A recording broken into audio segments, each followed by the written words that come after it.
नमस्कार सर, मेरा नाम राजू है। आज का टॉपिक है best SWP pension plan for 2024 and आगे भी। ऐसा तो नहीं कि एक साल के लिए लगाएंगे, 2024 के लिए ही होगा, उसके आगे भी। तो यहाँ पे पहले देखते हैं कौन कौन पैसा लगा सकते हैं। कोई भी लगा सकते हैं जिसके पास पैसा है, कोई लिमिट नहीं होता है। जैसे पोस्ट ऑफिस में होता है ना, 9 लाख कर सकते हैं, 4.5 लाख कर सकते हैं, 20 लाख कर सकते हैं, 15 लाख कर सकते हैं। ऐसा कोई लिमिट नहीं है। यहाँ पे कितना भी पैसा लगा सकते हैं, कोई भी लिमिट नहीं है। एग्जाम्पल के तौर पे आपके पेरेंट्स, आप रहते हैं बाहर शहर में और गांव में पेरेंट्स रहते हैं, 6,000 रुपये पर मंथ भेजना है पेरेंट्स को, या फिर चिल्ड्रेन को 12,000 रुपये पर मंथ पढ़ने के लिए भेजना है, या फिर आपके केयर टेकर के लिए जो भी घर में काम करते हैं, मेड होंगे, गाड़ी के केयर के लिए रखे होंगे, 15,000 रुपये पर मंथ नौकर चाकर को देना है, पर मंथ देना है, लगातार देते रहना है जब तक जीवन है। तो कुछ पैसा रख करके वहाँ से एसडब्ल्यूपी पेंशन करके सबको अलग अलग तरीके से इस तरह से बांट सकते हैं। अब एसडब्ल्यूपी में होता यह है, हम कहते हैं 7 से 8% ड्रॉ कीजिए। अगर तो 10 से 12-15% मिलता है म्यूचुअल फंड से, तो वो थोड़ा थोड़ा पैसा बढ़ता रहेगा। 12 साल 15 साल में पैसा लगभग डबल भी हो जाता है यदि इस रिटर्न से मिलता है तो।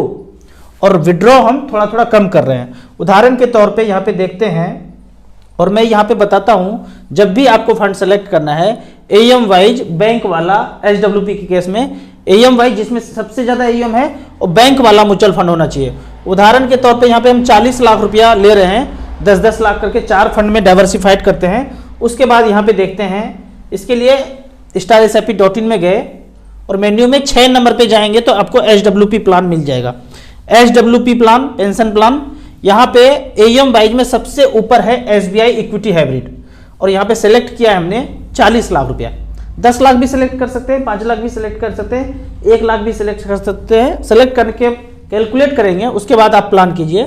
10 लाख में से 6,000 बोलता हूँ मैं, तो 40 में 6 चौके 24,000 रुपये पर मंथ हो गया। पिछले 12 साल का यहाँ पे एक रिकॉर्ड देखते हैं। SBI equity hybrid 40 lakh one time लगाया और 24,000 रुपये पर मंथ लेना शुरू किया। कब से कब तक? जनवरी 2012 से लेके जनवरी 2023 तक।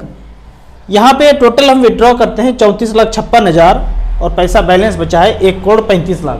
क्यों? क्योंकि रिटर्न म्यूचुअल फंड से ज़्यादा मिल रहा है और हम खा थोड़ा थोड़ा कम रहे हैं, 6-7-8% तक खा रहे हैं, तो इसलिए ये पैसा बढ़ता हुआ भी नजर आता है। आप पोस्ट ऑफिस में करेंगे, बैंक में करेंगे, आरडी करेंगे, तो ये 40 का 40 ही रहेगा, पर मंथ तो मिलेगा, पर वो 40 का 40 रहेगा। पर यहाँ पे 40 का पैसा बढ़ के भी 1,35 हो गया है। अगर हम ICC potential equity and debt का बात करें, बैलेंस कैटेगरी में हाइब्रिड एग्रेसिव के केस में 40 लाख लगाया, 24,000 रुपये लिया, टोटल ले लिया 34,56,000।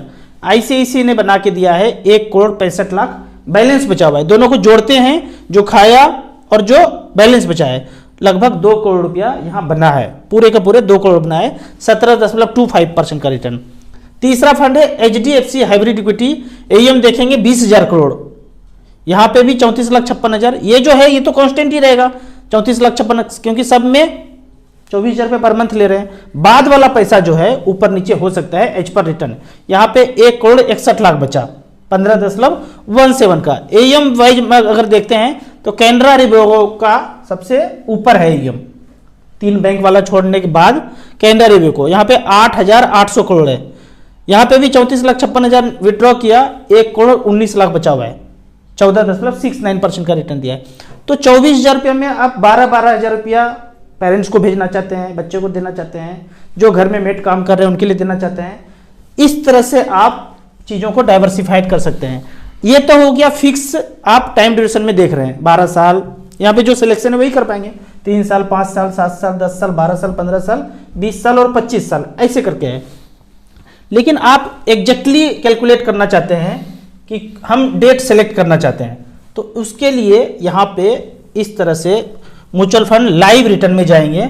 SBI म्यूचुअल फंड सेलेक्ट किया, 17 नंबर पे आता है SBI इक्विटी हाइब्रिड, ये सेलेक्ट किया।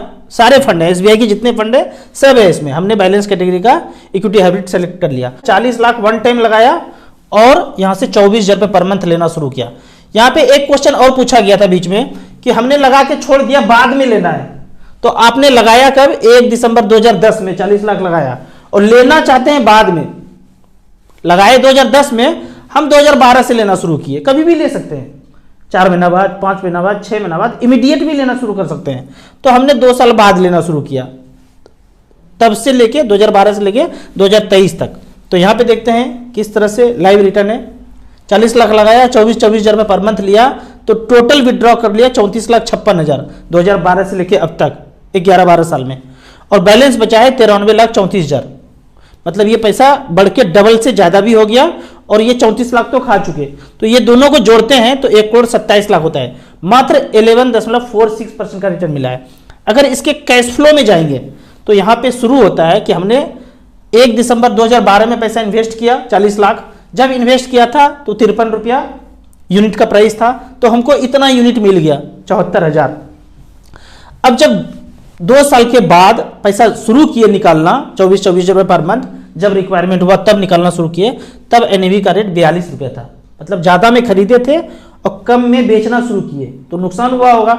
लेकिन फिर भी 53 के दर से देखते हैं, 53 के बाद बढ़ता गया, बढ़ना घटना लगा रहता है। लेकिन 11-12 साल के बाद देखते हैं जो 53 रुपये का एनएवी था, आज वो एनएवी बढ़ के 2023 में हुआ है 231 रुपया। जो 53 रुपया में खरीदा था टोटल, अब 231 रुपया है। तो यहाँ पे फिर बैलेंस आपको दिख जाएगा कि हमारे पास बैलेंस पैसा कितना बचा है, 93,34,000 पर मंथ ड्रॉ करते जा रहे हैं और यहाँ पे बैलेंस इतना बचा है। तो इस तरह से करके पॉइंट टू पॉइंट आप यहाँ पे चेक कर सकते हैं कि हम जो भी पैसा लगा रहे हैं प्लानिंग कर सकते हैं कि कितना पैसा फ्यूचर में हो सकता है। अगर कम होता है तो क्या होता है, ज़्यादा होता है तो क्या होता है, उसके लिए आपको इस कैलकुलेटर को यूज करना है। कैसे करना है इसको यूज? मान लेते हैं कि आपने सिंपल कैलकुलेटर है, ये किसी दूसरे ऐप में भी मिल सकता है। स्टार एसआईपी में 3 कैलकुलेटर एक साथ है, एसआईपी, लमसम मतलब वन टाइम, और एसडब्ल्यूपी ये गोल का है, उसको छोड़ दीजिए। 3 मेन है। 40 लाख रुपए लगाया, 24 हज़ार रुपये पर मंथ लेना शुरू किया, 15 साल तक मान लेते हैं। 10% का अगर रेट मिलता है तो 43 लाख रुपये विड्रॉ हो जाता है। लगाए थे 40, 43 खा लिए, जितना मूलधन लगाए थे सब वापस आ गया। बाद में बैलेंस 77 लाख बचता है, लगभग डबल। यदि 10% का रिटर्न है तो दोनों को जोड़ते हैं तो ये पैसा होता है। लेकिन अगर 12% का रिटर्न हो तो, 11% का रिटर्न हो तो ये कैलकुलेट करना है। 11 की दर से ये 77 लाख रुपया बैलेंस जो था बढ़ के 96 हो गया।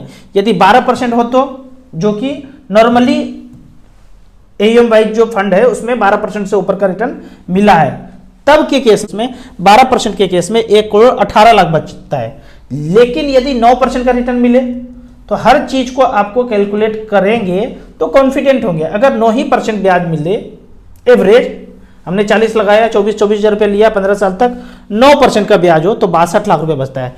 ऐसा कौन सा स्थिति होगा कि 40 लगाए थे, वापस तो 43 ले लिए और 40 ही बचे? तो देखते हैं 7.5% का रिटर्न अगर हो तो मात्र 42 लाख रुपया बचता है। 7.5 से नीचे जाएंगे तो हमारा पैसा कम होना शुरू हो जाएगा। यानी 7.5% से ज्यादा होगा तो हमारा पैसा बढ़ता हुआ नजर आएगा। तो वो बैंक, पोस्ट ऑफिस, ये सब इस तरह से पैसा लगाते हैं कि 7.5 से तो ऊपर रिटर्न मिले ही मिले। उससे कम अगर मिलना शुरू हो जाए म्यूचुअल फंड में, मान लेते हैं आपने ये फंड में लिया, सारा पैसा यहां पे लगाया, एसबीआई में, आईसीसी में, एचडीएफसी में, कैनरा में, ये सब में लगाया, डीएसपी में, सब जगह पैसा लगाया और 7.5 से कम रिटर्न मिल जाए, तो इसका मतलब है पोस्ट ऑफिस ने भी जहां पैसा लगाया होगा, बैंक ने भी जहां पैसा लगाया होगा, उसको भी कम हुआ, एक तरफ से सब दिवालिया होना शुरू होगा। ऐसा होगा नहीं, क्योंकि सारा सिस्टम बना हुआ है चक्रव्यूह। वो एक चक्रव्यूह टूटेगा तो सारा धराशायी हो जाएगा, इसलिए वो धराशायी हो नहीं सकता है। तो यहाँ पे आपको 7.5% से लंबे समय में ज़्यादा ही रिटर्न मिलेगा, इसलिए डरना नहीं है। सब कुछ कैलकुलेट करेंगे तो डर मिट जाएगा। अब कुछ कमेंट्स का बात करते हैं। कमेंट्स में यहाँ पे क्वेश्चन पूछा गया है। पहला क्वेश्चन है, राजू सर मैं सऊदी अरेबिया में रहता हूँ और वहाँ से एसआईपी करना चाहता हूँ तो क्या पॉसिबल है? तो लिंक जो दिया हुआ है 2 तरह का है, एक इंडिया वाले के लिए है जिसके पास मोबाइल है, ओटीपी आता है, और दूसरा एनआरआई के लिए, उसमें मोबाइल नंबर 10 डिजिट का लिखेंगे और ईमेल आईडी पूछा जाएगा। सारा वेरिफिकेशन आपको ईमेल से होगा, आपके मोबाइल पे ओटीपी नहीं आएगा, तो कर सकते हैं। दूसरा क्वेश्चन है, ICC prudential flexi cap fund कैसा है, रिव्यू कीजिए। इसके लिए आपको हमेशा StarSIP.in में जब जाएंगे तो आईसीआईसीआई के जितने भी फंड है, यहाँ पे हमने आईसीआईसीआई सेलेक्ट कर लिया है, आईसीआईसीआई के जितने भी फंड है यहाँ पे आपको आ जाएंगे। लेकिन फ्लेक्सी कैप का बात करते हैं तो 2 साल से पुराना नहीं है।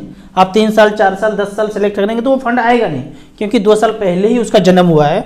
सबमिट करने के बाद यहाँ पे आपको आईसीआईसीआई के सारे फंड आ जाएंगे। जब यहाँ पे आईसीआईसीआई के फंड आएंगे तो 2 साल में अगर देखते हैं आईसीआईसीआई प्रूडेंशियल इंफ्रा फंड काफी अच्छा किया है। सिर्फ 2 साल का बात करते हैं तो 31.99% का रिटर्न मिला है। दूसरे नंबर पे आईसीआईसीआई प्रूडेंशियल इंडिया अपॉर्चुनिटी, फिर मैन्युफैक्चरिंग फंड है, डिविडेंड यील्ड फंड है, वैल्यू डिस्कवरी काफी पुराना फंड है और मैं इसको पसंद करता हूं, मेरा इन्वेस्टमेंट भी इसमें है। 32,000 करोड़ का यहाँ पे एसेट है। अगर बात करते हैं फ्लेक्सी कैप का तो फ्लेक्सी कैप का यहाँ पे नंबर आता है ICICI prudential flexi cap 12,000 crore AUM इसमें ठीक ठाक है, ज़्यादा है। इसका रिटर्न देखते हैं तो 15.88% का रिटर्न है। आपके पास ज़्यादा पैसा है तो फिर आप लगा सकते हैं, लेकिन आपके पास टाइम ज़्यादा है तो मैं कहूँगा स्मॉल कैप में लगाइए, वैल्यू डिस्कवरी में लगाइए, वो ज़्यादा अच्छा रहेगा लंबे समय के लिए।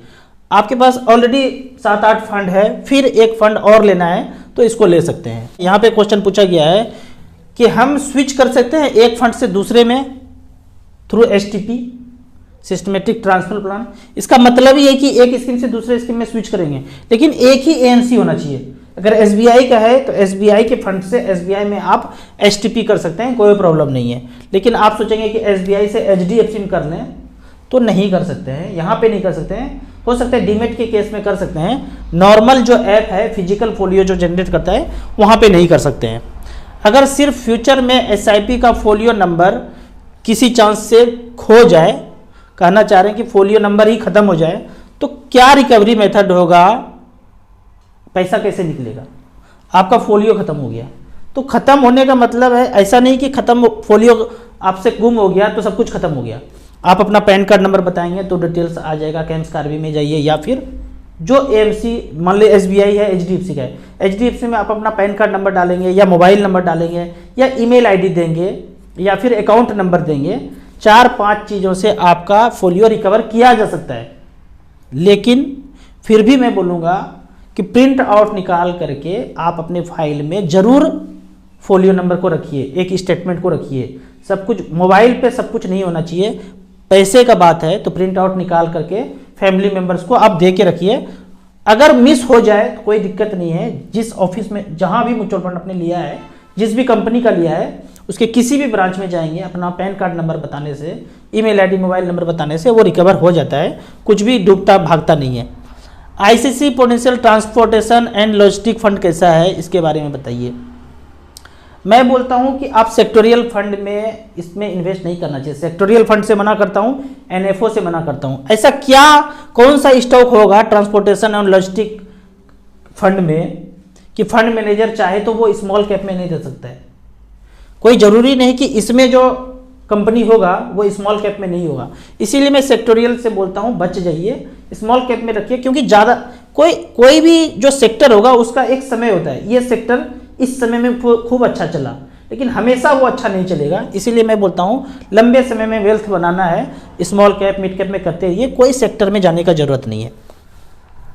राजू भैया नमस्ते, एक पोर्टफोलियो में कितना फंड मैक्सिमम रख सकते हैं? 8 से 10 रखिए, कोई दिक्कत नहीं है। 4-5 स्मॉल कैप, एक इंडेक्स फंड, 2 मिड कैप, इस तरह से करके 8-10 रख सकते हैं। कभी भी कोई रिक्वायरमेंट आता है, मान लीजिए सब में 10-10 लाख रुपया हो गया या 20-20 लाख रुपया हो गया, कोई रिक्वायरमेंट है छोटा मोटा, एक ही फंड को रिडीम किया और काम कर लिया, तो इस तरह से करके 8-10 पोर्टफोलियो में रख सकते हैं। मेरे पोर्टफोलियो में भी 8-10 फंड है। अगर मंथली 3,000 का एसआईपी करें एसबीआई स्मॉल कैप में, उस मंथ में गिरावट आती है तो पूरा पैसा चला जाएगा? ये क्वेश्चन का जवाब मैं क्या दूं? अगर 3,000 रुपया का आप सोना खरीद के रखते हैं और सोना का रेट गिरता है तो क्या सारा का सारा पैसा चला जाएगा? अरे गिर के कुछ तो आएगा। आपने 50,000 में खरीदा, 30,000 रेट हुआ, 25,000 हुआ होगा, तो आधा हो सकता है। अगर 50% गिरे तो, और गिरे तो और कम हो सकता है। पूरा का पूरा खत्म कैसे होगा? और मान लो कि एक महीने में ऐसा हो जाए 50% गिर जाए, अगले महीना जब फिर आप 3,000 डाल रहे हैं तो 50% कम में जब चीज़ खरीदेंगे तो 2 गुना चीज़ खरीदेंगे। एसआईपी करते रहिए, डरिए मत, कोई भागे डूबेगा नहीं। अगला क्वेश्चन है, मिनिमम कितने साल का रिटर्न देखना चाहिए? ये बड़ा बेहतरीन क्वेश्चन है। आप ज़्यादातर इन्वेस्टर जो फंसते हैं 1 साल 2 साल 3 साल का रिटर्न देखते हैं, क्योंकि वही दिखाया भी जाता है ज़्यादातर वेबसाइट में। मैं अपने वेबसाइट में मिनिमम 10 साल का रिटर्न यहाँ पे दिखाया हूँ, तो यहाँ पे फंसने का चांस कम है। नॉर्मली आप StarSIP.in में जाएंगे तो मिनिमम 10 साल का रिटर्न देखिए, उसके बाद पैसा लगाइए। 10 साल का रिटर्न देखने से क्या होता है कि AUM उसमें ज़्यादा होगा, ज़्यादा से ज़्यादा लोग पैसा इन्वेस्ट किया होगा, AUM ज़्यादा होगा तो फंड मैनेजर भी अच्छा होगा। 1 साल पुराना है, 2 साल पुराना है, खूब अच्छा रिटर्न दे भी दिया है तो AUM कम होगा, फंड मैनेजर ज़्यादा अच्छा नहीं होगा। अगर AUM कम है तो फंड मैनेजर जाहिर सा बात है अच्छा नहीं होगा। तो मैं कहूँगा 10 साल 15 साल 12 साल इससे ऊपर, 10 साल से ऊपर का आप फंड परफॉर्मेंस देखिए तो ज़्यादा अच्छा होगा। आपको इसी तरह म्यूचुअल फंड के बारे में और कुछ जानना है, इन्वेस्टमेंट के बारे में जानना है, तो इस नंबर पर मुझे व्हाट्सअप कर सकते हैं। आपको म्यूचुअल फंड में पहली बार इन्वेस्ट करना है तो दिए हुए ऐप में रजिस्ट्रेशन करने के बाद हमसे जुड़ सकते हैं।